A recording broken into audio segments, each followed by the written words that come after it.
Ladies and gentlemen, we are live from the Isle of Man in the UK.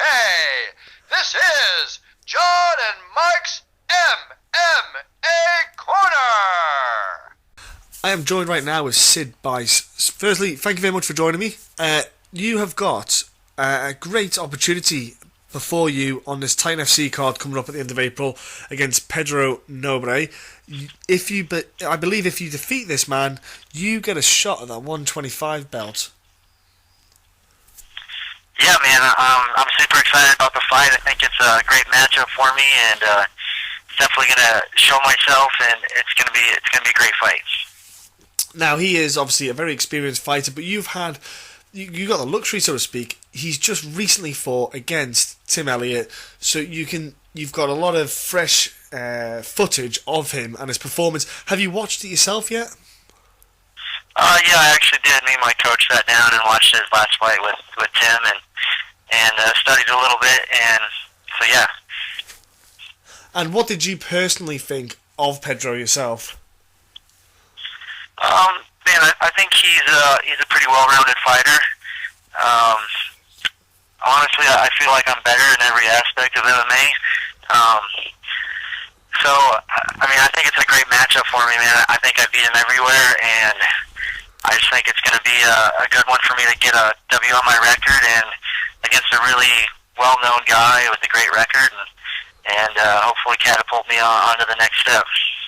Well, that's the thing, like you said, he's a good name to get on your record, and that's the kind of guys you want to be looking for now, especially with yourself. You know, you've got to the kind of undefeated 5-0. It's getting to that stage where you need to start looking to up the level of competitors, and that way, you know, facing a guy like this is the ideal situation, and it's an ideal kind of platform really to do it on. Yeah, for sure, man. It's like you said, man. It's tough finding guys that'll fight me that are around my same experience level, you know. So it's just taking another step, and it's going to be another Friday night for me, man. I train with world-class guys all the time, so it's going to be nothing new, you know. I know he's got a big record, but I'm training with guys with just as big records, and so it's no big deal for me. Well, that's the thing. So that's what I like about it. It's the fact that you've taken it on the match, with a guy who's got more experience, and like you said, you find it's hard to get guys around your level because I'm not saying guys are protecting their records, but they're just being more tactical with who they want to face. And in my eyes, it shows that you are a fighter. You know, it shows that you're a fighter's fighter. You don't. It doesn't matter what experience someone's got. You want to fight him. You want to take him on. Like your last fight was against Shane Jamie back in September, I believe it was, on a Titan card. You've had a bit of time between, obviously, then these bouts. In the time you've had off, then did you look? I know you got the decision when you won the fight. It's fine. But was there anything in the performance that you felt, or your coaches felt, that you weren't performing at or weren't doing right, and you've had to work on? Is there anything in particular? Man, I think that last fight, for me and my coach, I think I wish I would have attacked some more takedowns during the fight. Obviously, he was a good wrestler, so my game plan was to stand up and not let him take me down and beat him up on the feet. But I wish I would have got a few more takedowns at the end of the round or something just to help seal each one of those rounds off. But other than that, man, I just wish I would have got a finish. You know, there was a couple times where I had him hurt, and I wish I would have capitalized on it. But he was a tough guy, man. He fought to the end, and so props to him. Now, I know you've got a fight with Titan FC at the end of the month, and I'm not looking past that or looking at anything else, but just thought I'd ask, the recent announcement made by the UFC with the Ultimate Fighter, and they're putting on the flyweight tough kind of tournament on, so to speak, where the winner of it gets a shot at Demetrius Johnson. Is this something that it's tickled your fancy? Is this something that you went, I like the sound of this? I could be a great opportunity. I've got to sit down with my coach and my manager and talk some things out. It'd be like right on my off week, you know. It'd be on the week right before the Titan fight, so I don't know if I'm going to have time to go out there or not. But man, I think it'd be a great opportunity. I'd love to go out there and fight on the top series and man, get that shot at a title would be amazing. You know, it changed my life. So we'll just have to see. I got to talk to my coach and figure out what's best for me, and hopefully we'll get a game plan here soon. Well, do you know what? That's what I saw the kind of announcement made, and straight away I kind of thought to myself, I said, that's absolutely insane. That kind of offer. You know what? I've just sat here and I've already wrote off Henry Cejudo, but sorry about that. I don't mean to disrespect him. It's almost like when Demetrius Johnson is on. I just feel like no one's going to touch him, but. You know, I was like, that's insane, the fact that you get to compete. I know they did it a while back with Matt Serra won and he defeated George St. Pierre, but at the same time, George St. Pierre, he hadn't had actually, he's never had any defences before. It's a different time, different era, but but the thing is, I like the fact that we're going to get an influx of new flyweights into the UFC, because there's like yourself. You know, there's Tim Elliott, even Pedro Nobre. You know, these guys, I know they've ex-UFC, but there's a lot of guys out there who I feel that they still should just infiltrate into the flyweights. I don't know why Tim Elliott was cut in my eyes. I know he had a couple of losses, but at the same time, I quite enjoyed watching his fights. He's been very entertaining on the Titan kind of promotion. It's a great opportunity for the likes of yourself, though. It's nice that they're putting a bit of invested interest in the flyweight division. Yeah, for sure, man.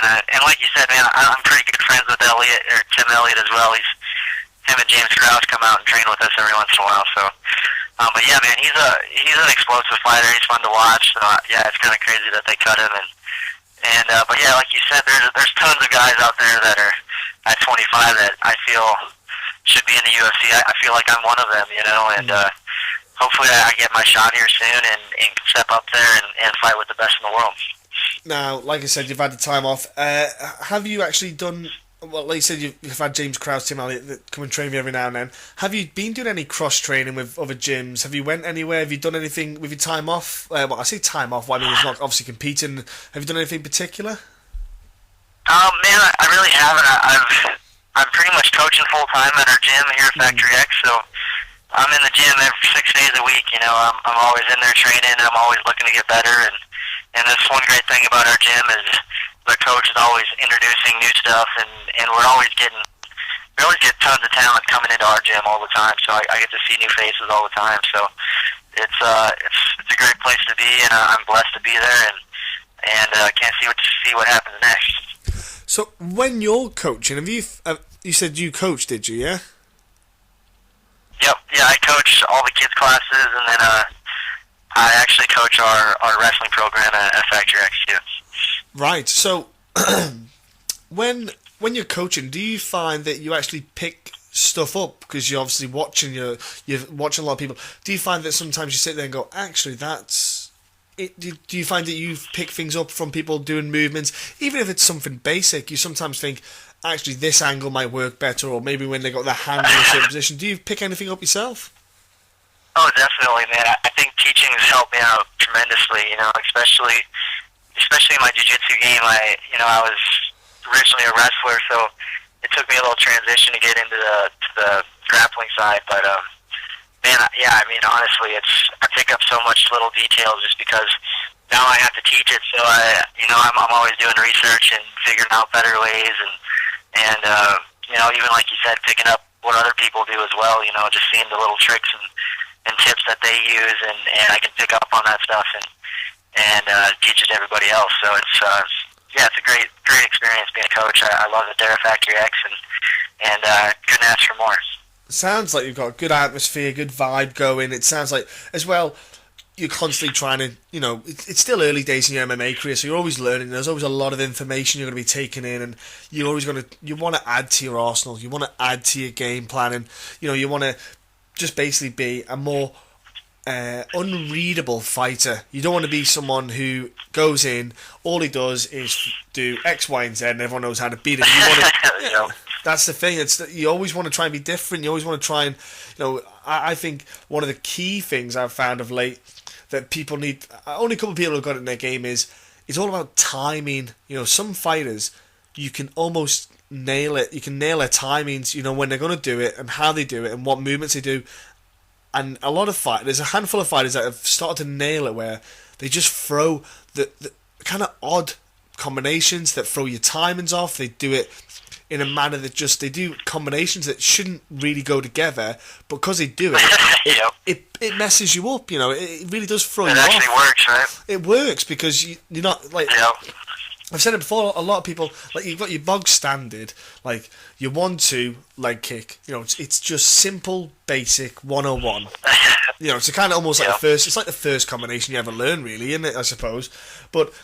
People are now realising, well, if I do that, everyone knows the counter is there's like 3 or 4 different counters, so what I need to do is maybe change up, and that's what I do. I like this. I like what guys are doing. Is that something that you like to try and you're trying to do yourself? Oh yeah, man. I'm always looking for new little tricks and tips to setting different stuff up. And like you said, being unorthodox is the best way, man. Is throwing stuff where it's usually not thrown at, and we work a lot at that kind of stuff at Factory X. We're always learning little different steps and different footworks to set up our punches and our little combos, and so it's awesome, man. I always love working that stuff. I think the unorthodox stuff is the best. Switching from southpaw to orthodox. Yeah. And lots of movement, and so that they don't understand. They don't know what's coming next. I think those are the most exciting fighters, and that's what I plan to be. Oh, that's what I look forward to watching. Ladies and gentlemen, if you haven't got UFC Fight Pass already, I probably want to hit you with a wet fish right now, but you need to get UFC Fight Pass. It's worth it. It's not even that expensive. You get to watch. I know, it's awesome. Oh, it's so amazing. Honestly, I almost feel like I know what it's like to be a heroin addict, in the sense of I'm addicted to the Fight Pass. I just can't stop watching it. You know what I mean? It's the closest I can come to explaining it to people, but that's probably why I'm single as well. It's like, what are you doing tonight? I'm not washing my hair. I'm watching Fight Pass. Go away. But look, it's so worth buying, people. You get to watch Sid Bice take on Pedro Nobre, and I tell you what, the flyweights always deliver in their fights, and I look forward to watching the whole card. There's some absolute stellar matchups. Sid, before I let you go, man, how do people jump on social media, man, and give you a follow? Yeah, man, if you're on Facebook, it's just under Sidney Bice. My Instagram is Sid33, and my Twitter is Sid Bice. Right. Get on those social medias, whichever one you have, people, and give him a follow. Follow him on his fantastic journey so far in MMA. And what about sponsors? Who's helping you out? Yeah, man, I'd love to give a shout out to my team, Factory X, my strength and conditioning coach, Lauren Lando at Lando Performance. Also some of my sponsors, Performance MMA, Calhoun Ranch, Peacock Bar, Intensity Nutrition, and the Robusta Room. And whereabouts is the gym? Where is Factory X, in case people are in the area and they want to join, or they want to try it out?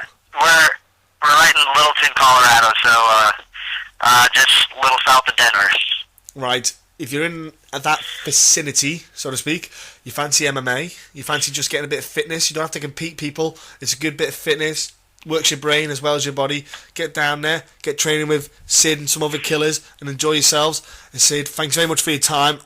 Look, have a great end to your training camp, and enjoy the Titan FC weekend that's going to be coming up. Awesome, thank you very much.